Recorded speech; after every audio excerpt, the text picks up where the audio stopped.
Le tribunal vient d'être doté d'assesseurs. Tous ont prêté serment et doivent désormais siéger aux côtés des magistrats pour statuer en matière de litige social. Suivant Kerno Younsaba dans ce reportage. 9 nouveaux assesseurs du tribunal de travail prêtent serment. Cette cérémonie solennelle, deuxième du genre, concerne cette fois 8 assesseurs employeurs et un autre représentant des travailleurs. Ce rituel vise à garantir la parité entre ces entités sociales dans cette juridiction compétente en matière sociale. Un équilibre qui va aider dans la délibération. Le tribunal ne peut statuer sans la présence des assesseurs employés, des assesseurs travailleurs, et dont 2 de chaque. Et raison pour laquelle le tribunal attache du prix à cela. Et autrefois, il y a une prestation de serment qui concernait en tout 12 assesseurs. Et il y avait un assesseur qui était absent. Et les 11 assesseurs ont prêté serment et aujourd'hui 9 assesseurs ont prêté serment, dont 8 assesseurs employeurs, parce qu'il fallait respecter la parité. Les assesseurs employeurs, les travailleurs, apportent une connaissance précieuse des pratiques professionnelles, des conventions collectives, des réalités économiques et sociales. Ils permettent aux de mieux comprendre les spécificités de chaque secteur, les difficultés rencontrées par les travailleurs et les employeurs et les enjeux propres à chaque entreprise. L'impartialité des assesseurs aux côtés des professionnels de la justice vise à équilibrer les décisions dans les relations de travail. Le tribunal du travail était tombé dans une léthargie qui faisait que son fonctionnement était sinon ralenti, mais tout à fait impacté négativement. Lorsque je suis venu à la tête du département, mon premier souci donc a été de remettre le tribunal sur le droit chemin et pour ce faire, le doter de tout ce qui lui manquait. Cet arrêté donc vient conclure, ou plutôt vient remplir un vide qui existait pour permettre au tribunal du travail de fonctionner comme cela se doit. Nous réaffirmons notre engagement dans le cadre de l'établissement et de la promotion d'une justice sociale pour pouvoir faire en sorte que toute la population guinéenne puisse avoir les fruits des retombées du travail décent. Ce serment renforce le rôle du tribunal dans la justice sociale en Guinée. Cette parité concourt à la facilitation dans la résolution des conflits sociaux visant à promouvoir un travail décent. Et puis à Bofa, où une mission de la Direction générale de l'Agence nationale de l'aménagement des infrastructures minières était récemment dans certaines sociétés minières. Il était question pour elle de s'assurer des rapports de bonne collaboration entre ces sociétés et les communautés des localités d'accueil, mais également évaluer leur impact sur l'environnement. Le point avec Nabi Kamara et Eugène Dunamo. Une mission de l'Agence nationale de l'aménagement des infrastructures minières vient d'effectuer une visite de terrain. C'était pour se faire une idée précise sur le processus de développement à vocation sociale et s'assurer du niveau de traitement des communautés selon les conventions minières. La mission était conduite par la chef du département Relations communautaires à la direction générale de l'ANAIM. Le but principal aujourd'hui, c'est de voir réellement le climat de convivialité entre nos sociétés et les communautés les plus impactées dans les zones minières. Parce que autant il y a la quiétude au niveau des communautés, autant chaque partie prenante est gagnante. Nous avons constaté au niveau des différentes sociétés qu'on a visitées la présentation de leur plan de développement local, la présentation sur quelques sites de réalisation des projets communautaires, le manquement aussi auprès des communautés les plus impactées par l'exploitation minière, qui se plaignent surtout de leur niveau de santé par rapport à toutes ces poussières qui sont déversées avec les camions qui passent sur les routes minières. Partout où la mission de l'ANAIM est passée, il ressort que la qualité des relations sociales et l'impact des activités des sociétés minières sur la vie des communautés sont très appréciables. On réalise assez de choses pour eux et avec eux.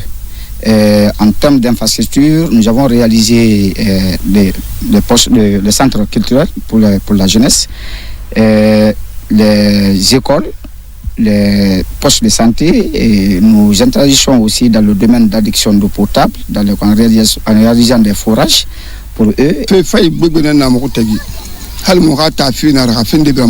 Il y a assez de bonnes choses entre nous. Quand le village est confronté à certains problèmes, ils nous viennent régulièrement au secours. Nous avons un centre de santé, un collège. C'est eux qui les ont construits pour nous. Donc, tout se passe bien dans la convivialité entre nous.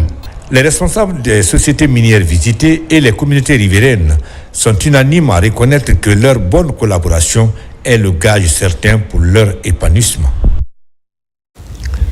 Le 8 mars, journée internationale des droits des femmes, où la ministre de l'Environnement a effectué une visite sur le site du parc de Diwasi à Kankan. Ce parc s'étend sur plus de 100 000 hectares. Diamy Diallo a échangé avec les coopératives des femmes évoluant aux alentours de la réserve. Des efforts sont constatés, mais les défis restent nombreux. Sur place, Mamadou Alpha Baldé pour le compte rendu. Suivez.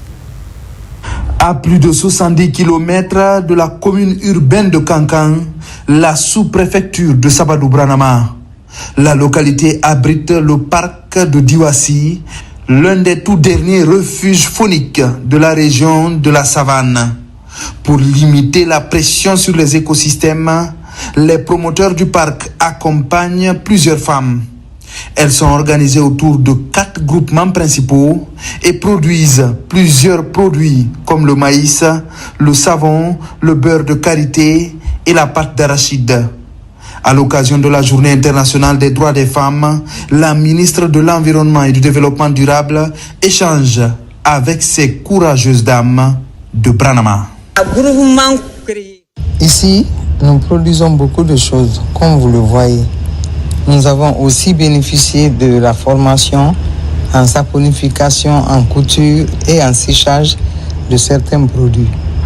Mais nous arrivons difficilement à les vendre et donc nous produisons à perte. Il faut nous aider pour ça. Permettre donc à des femmes rurales à avoir accès à des formations, à la transformation des produits locaux et petit à petit changer les mentalités pour les initiatives. Les accompagner ensuite dans leur installation par des formations et la fourniture de matériel pour leur travail et leur donner un fonds de roulement pour démarrer leurs activités. Tout ça, ça a déjà été fait. Une visite guidée a permis à la ministre Diamy Diallo de comprendre le fonctionnement du centre. Elle a aussi écouté les productrices. Ici, l'écoulement des produits est la principale préoccupation. Le travail formidable que vous faites ici, vous participez activement à la lutte contre l'insécurité alimentaire et à la préservation des écosystèmes. C'est pour ça, en ma qualité de ministre de l'Environnement et conformément à la vision de son Excellence, Monsieur le Président de la République, le général Mamadi Doumbouya, et des orientations du Premier ministre, je prends ici l'engagement de renforcer les initiatives qui vous placent au cœur de notre politique environnementale. Nous travaillons à mobiliser des financements additionnels pour le parc de Diwasi qui va fortement appuyer les différentes activités génératrices de revenus auxquelles vous participez. La couche féminine est l'une des plus affectées par les changements climatiques. Ici, la ministre promet des améliorations concrètes dans des délais raisonnables, entièrement alignés sur des modèles de développement durable. Intéressons-nous à présent au tout premier village des Sako. Ce village millénaire situé au bord de la mare Fanko s'appelle Oudou Makoro. C'est dans Madjada, à plus de 600 km de Conakry. Comment ce village a-t-il créé? Quelles sont ses potentialités agricoles? Éléments de réponse dans ce grand format de Moussa Koumara. C'est le tout premier village des Sako. Oudou Makoro, une contrée de grande richesse située à 7 km de Kinyaran, une des communes rurales de Mandiana. Le village a été fondé par 4 frères il y a plus de 800 ans. Bouri Sako, Laï Sako, Faramoussa Sako et Mamadi Sako étaient tous des guerriers et des chasseurs venus de l'Est, précisément du Mali. Et c'est là-bas qu'il leur a été demandé de descendre vers l'Ouest, où ils trouveront une mare pour s'installer. Ça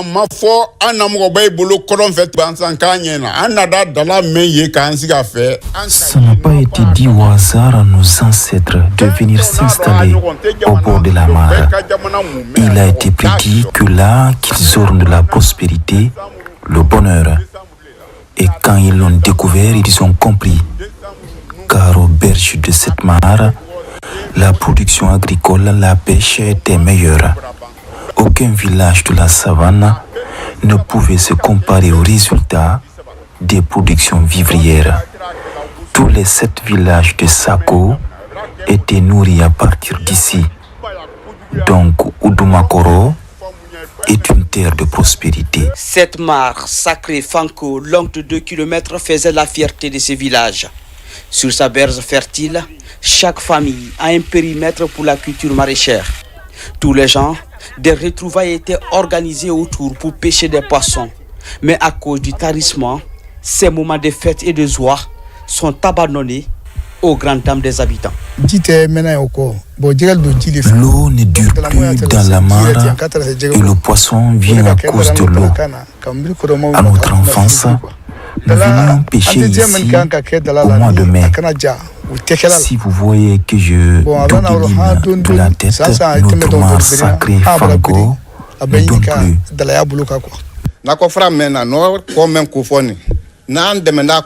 Si on nous aide à curer le lit de cette mare ou l'entretenir, elle peut nourrir tout Oudumakoro. Si on ne nous aide pas à la sécuriser, les années à venir vont être difficiles pour nous. Oudumakoro, village primitif de Sako, garde encore des secrets de la tradition. À l'image de ces crieurs publics qui fait le tour du village pour annoncer des nouvelles ou des messages du patriarche. Une richesse culturelle aussi importante, la danse de la calebasse des jeunes filles. Une danse qui se fait à l'honneur des étrangers. Majoritairement jeune de par sa population, cette bourgade manque d'eau potable et d'espace de loisirs. Ainsi, dans le village, les classes sont parfois fermées pour manque d'enseignants, alors que le village présente des candidats à l'examen d'entrée en 7e année. Moi, j'ai 3 enfants qui doivent faire l'examen cette année dans cette école. Mais comment seront admis s'il n'y a pas cours? Aidez-nous à avoir des enseignants.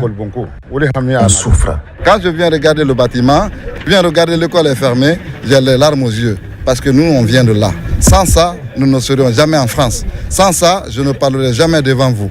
Donc, je me bats tous les jours pour que ce village se lève. Khalil aide les femmes du village. Khalil aime son village. C'est le seul espoir de notre village. Nous demandons aux autres fils de se joindre à lui. Il a dit qu'il va faire un foyer des jeunes. C'est un patriote.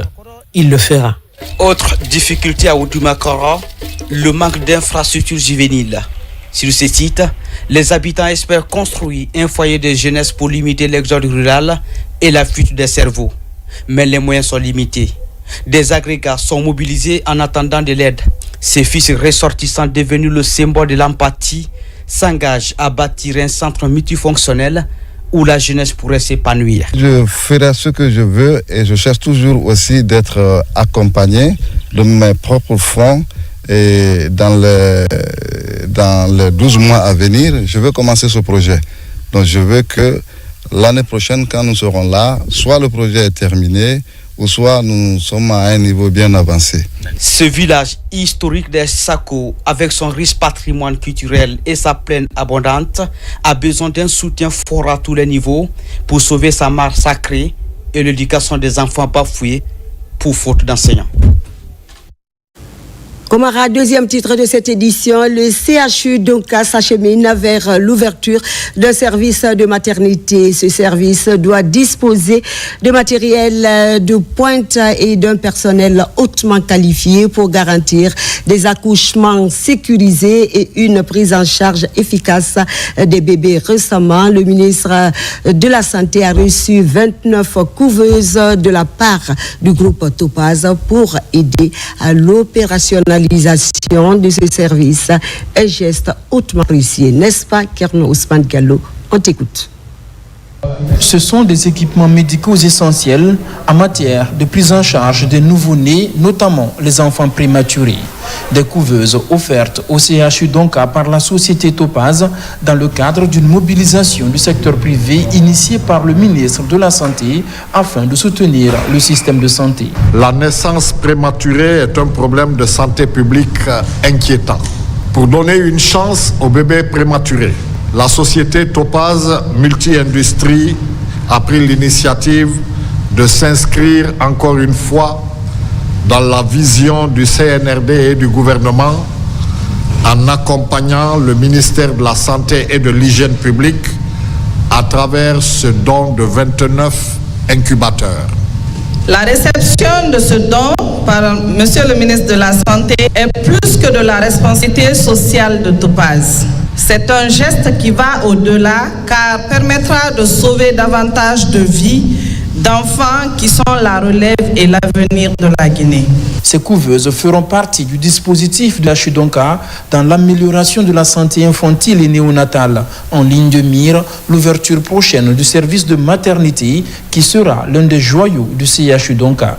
Ce don nous permettra d'accélérer la mise en place de l'unité de néonatologie que nous avons prévu de rajouter au service de gynéco-obstétrique sous le leadership de Monsieur le ministre de la Santé et de l'Hygiène publique. Aujourd'hui, la générosité de Topaz n'est plus à démontrer. Nous avons bénéficié tout récemment de la construction du symposium de la morgue, quelque chose dont nous avions besoin, et avec l'appui de Monsieur le ministre de la Santé, Topaz a bien voulu accepter de nous offrir ce symposium. La mobilisation du secteur privé est une des stratégies mises en place pour accompagner efficacement le secteur de la santé. Topaz et le ministère de la Santé comptent aller plus loin dans ce partenariat appelé à servir d'exemple.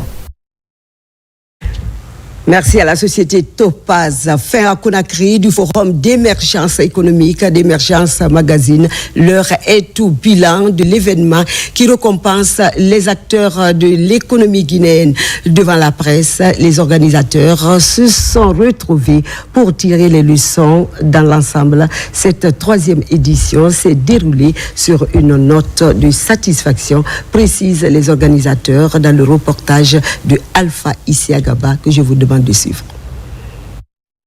Vendre les potentialités économiques de la Guinée, c'est tout l'enjeu de la tenue du Forum économique d'émergence magazine. L'événement s'est tenu au moment où le méga projet Simandou a atteint sa vitesse de croisière, d'où le thème Vision Simandou 2030, les enjeux pour l'économie guinéenne. Après l'événement, les organisateurs tirent les leçons devant les journalistes. Nous nous félicitons de la réussite de l'événement de cette année. Je voudrais aussi remercier les partenaires. Je veux citer la LONAGI, je veux citer le Fonds d'entretien routier, l'ANEIM, Falibra Group, FABGaz, le Fonds Gaz, la SOSIAG, Kamsar Petroleum, Topaz. Le soutien du Premier ministre, M. Baouri, a été aussi très précieux. Sans oublier le ministère du Plan en général et le ministre du Plan en particulier. Au Forum économique d'émergence magazine, plus de 20 panels ont été animés. Tous portent sur l'économie guinéenne et 12 entreprises publiques et privées impactantes ont été récompensées. Nous avons instauré, je pense, une certaine culture d'évaluation objective dans l'attribution des prix quand il s'agit des recommandations. L'organisateur que voici nous a laissé la main libre. On a travaillé, on a récolté des données sur les entreprises parce que ça témoigne que le prix a tout son prestige. Parce que la sélection ne s'est pas faite. Aucune de ces entreprises n'a été physiquement approchée par le cabinet, ni n'a été approchée par voie téléphonique. Les données que nous avons utilisées, ce sont les données issues de leur publicité légale.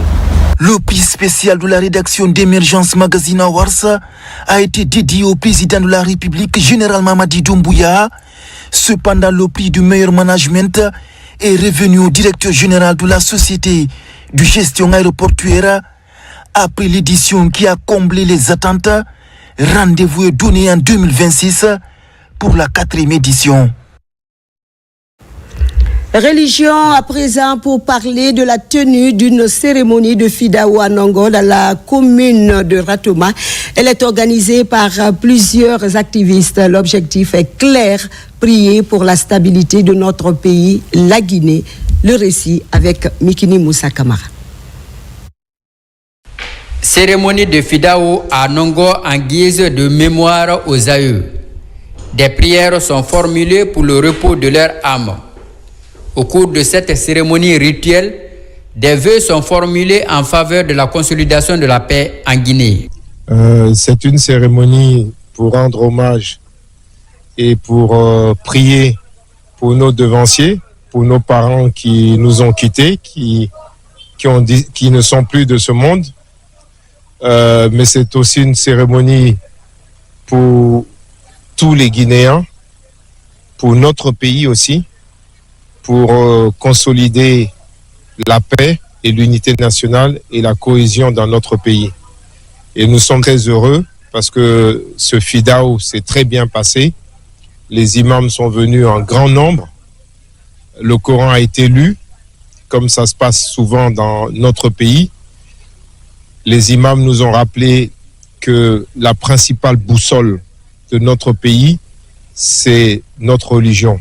Ce sont les préceptes de notre religion, l'islam pour nous bien entendu et le christianisme pour les autres, et que si ce pays tient debout, c'est parce que les hommes de foi et les femmes de foi aussi, on peut le dire, ne ménagent pas leurs efforts pour implorer le Tout-Puissant pour qu'il accorde sa grâce infinie, qu'il déverse ses bienfaits sur ce pays et qu'il préserve notre pays. Les parties prenantes à cette rencontre sont unanimes que la paix est une denrée précieuse pour la prospérité. Alors, pour que la génération future puisse suivre l'exemple, il faudrait que nous, qui sommes ici, et surtout nous qui sommes les autorités qui accompagnons la Guinée pour la paix et l'unité, puissions donner l'exemple à la population guinéenne que les personnes qui œuvrent ne doivent pas être oubliées, qu'elles soient là avec nous et qu'elles soient plus avec nous, nous devons leur rendre hommage. Des messages sont par ailleurs véhiculés dans le but d'entretenir la flamme de la paix dans tout le pays. Et puis lancement à Kankan des opérations de nouveaux laboratoires du traitement mécanique des échantillons de l'or et métaux de base. C'est une initiative du ministère des Mines et de la Géologie depuis belle lurette. Les échantillons de nos ressources minières étaient traités en dehors du pays. Une situation qui ne pouvait pas continuer. Voyons tout cela avec Fodé Bangali Fofana. La célébration du 8 mars, journée internationale des femmes, a été marquée ici à Kankan par des cérémonies de lecture du Saint-Coran.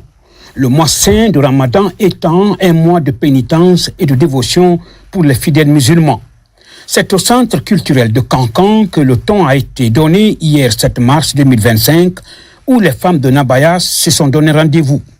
Ce matin, 8 mars 2025, devant la maison des jeunes de Kankan, elles étaient encore là avec la famille présidentielle et les autorités administratives, le gouverneur et le préfet. À leur côté, le président de la délégation spéciale de Kankan, ainsi que tous les imams et érudits de Kankan réunis autour du Saint-Coran pour le même rituel. Sous la conduite du grand imam de Kankan, Elhaj Karamo Bangali Kaba, les fidèles religieux ont lu le Coran, fait des prières et bénédictions pour la Guinée et pour le président général Mamadi Doumbouya. On commencerait par remercier le président de la République, son Excellence, le général Mamadi Doumbouya. Vous avez suivi le décret d'avant-hier où il y a eu beaucoup de femmes qui ont été promues chefs de cabinet. Et vraiment, il nous a fait honneur d'un grand cadeau. Et là, on profite de l'occasion pour le remercier. Par rapport à la fête, comme c'est tombé sur le mois de Carême, qu'on a jugé nécessaire de faire des lectures de Coran. Hier, on a commencé. Aujourd'hui aussi, on était là à Batumba. On a fait des prières en faveur des femmes, mais aussi de toute la Guinée. On prie donc le bon Dieu qu'il y ait la paix en Guinée. La maman du président nous a demandé encore de faire la lecture du Coran, prier pour la Guinée et pour les Guinéens. C'est pourquoi aujourd'hui, tous les imams, tous les érudits de Kankan sont présents pour venir prier pour la Guinée et pour le chef de l'État, pour que Dieu l'aide dans tout ce qu'il est en train de faire. Tout ce que je demande aux Guinéens, c'est de se donner la main. Le Coran est fait pour ça. Il faut que les gens se donnent la main, les gens s'aiment, les gens se parlent et on se dit la vérité pour que la Guinée marche. Toutes les prières qui ont été faites hier et aujourd'hui, que Dieu les exauce. Que Dieu aide nos femmes. Parce que sans les femmes, rien ne peut exister. C'est ce qu'on dit, que ce que la femme veut, Dieu le veut. Quand la femme veut la paix, aura la paix. À Kissidougou, la directrice nationale des impôts a répondu à l'invitation des fils et filles de cette préfecture pour la même cause. La lecture du Saint-Coran en faveur du CNRD et du président de la République, général Mamadi Doumbouya. De Kissidougou, Mme Fatoumata Foula Diallo a rallié Kankan où elle a pris part à cette célébration de la Journée internationale des femmes aux côtés de ses sœurs de Kankan à l'invitation de la famille présidentielle. C'était donc le 8 mars célébré à Kankan et à Kissidougou autour du Saint-Coran. Un reportage de Fodé Bangali Fofana. Et puis pour finir, un coup de projecteur ce soir sur le tube Femmes d'Afrique, communément appelé Farafina Moussolo, une œuvre qui a conquis les cœurs des mélomanes à travers le monde, particulièrement les femmes. C'est l'œuvre de la dame Chic-Choc, je le disais en titre, Omo Diobate, la diva de la musique populaire africaine. Elle rend hommage aux actions héroïques des couches féminines en Afrique. On regarde ce reportage de Noumousso Gakité et puis de Mikini Moussa Kamara.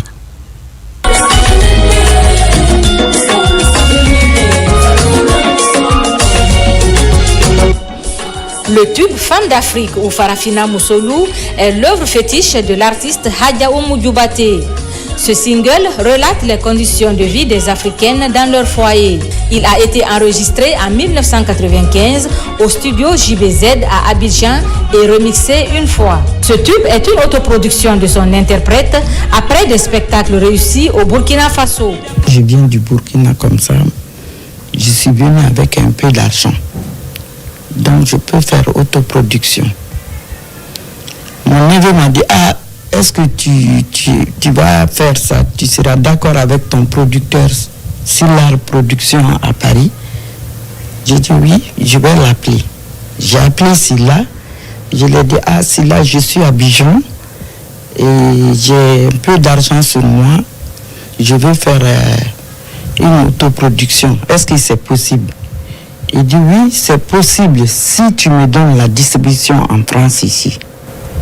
La créatrice tire son inspiration auprès de son entourage. J'ai pensé à faire une chanson sur les femmes. Un soir, je suis venu chez Cheikh Simite, paix à son âme, je lui ai dit de faire.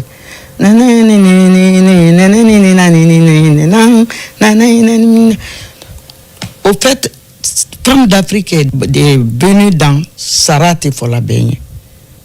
Quand il a joué ça, moi j'ai dit Moussolo Segeninde, Moussolo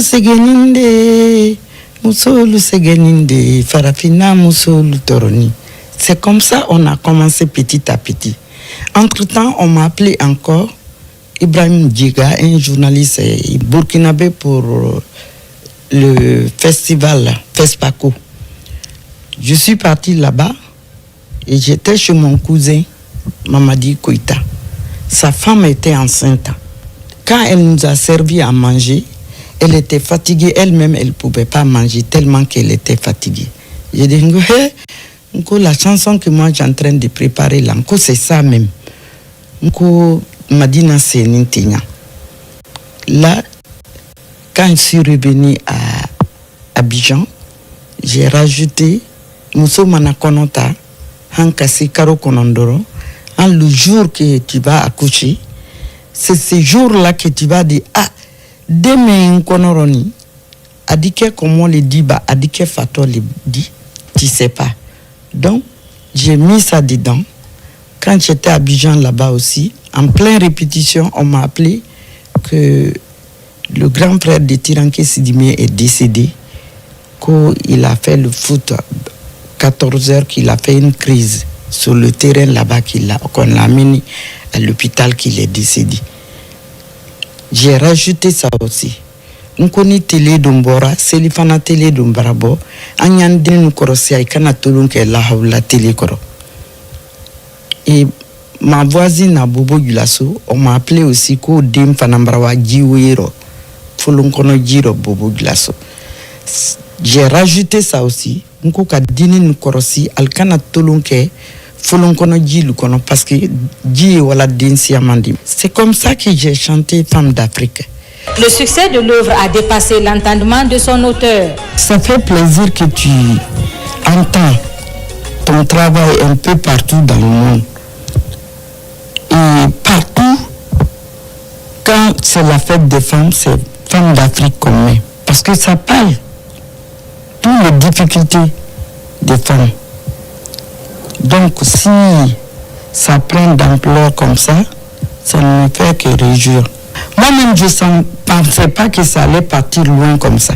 Ce tube a permis à Hadja Oumou d'avoir plusieurs prix et distinctions honorifiques. Il est très consommé pendant les festivités du mois des femmes qui se tient chaque 8 mars.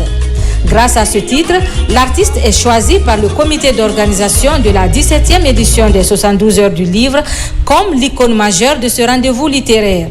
La puissance féminine est le thème de ce salon. Ce beau reportage de Noumousso et de Mikini Moussa Kamara met fin à cette édition d'information. Elle a été réalisée pour vous par Adiatou Bari sous l'œil vigilant de l'équipe technique du jour. Merci de votre fidélité. Je vous retrouve à 17h, Inch'Allah, pour d'autres infos. Excellente suite de programme à vous et bonsoir chez vous.